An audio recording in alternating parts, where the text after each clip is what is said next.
who was martyred by Pakistan military Musharraf and his allies on 27th December. May God rest her soul in peace and give courage to family, friends and supporters to bear this irreparable loss.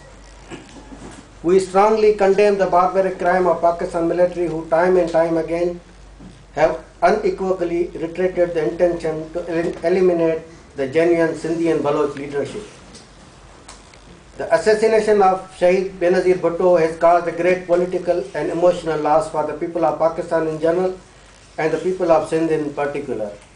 It is indeed a great tragedy and irreversible loss that will affect our political life not for only years but for decades. Like her father, late Zulfikar Ali Bhutto, Benazir was very popular Sindhi leader. She upheld the values of modernity and democracy. Again, like her father, Benazir Bhutto has suffered the inevitable due to her Sindhi roots. Benazir's murder also proves once again that there is no future of Sindhis in Pakistan. Benazir Bhutto is no more with us today, but her legacy, like that of her father's legacy, will stay us for many years to come and will dictate politics and future of Pakistan.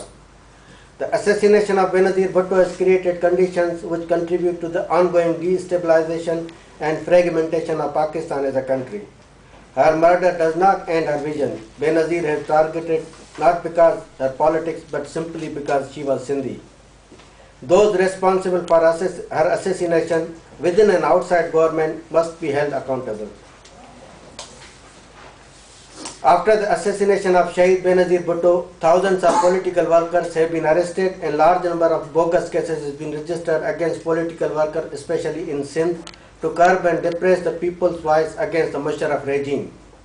According to local and international media, including BBC, police has registered thousands of cases against at least 250,000 people, including PP workers, leaders throughout the Sindh province after the murder of Benazir Bhutto.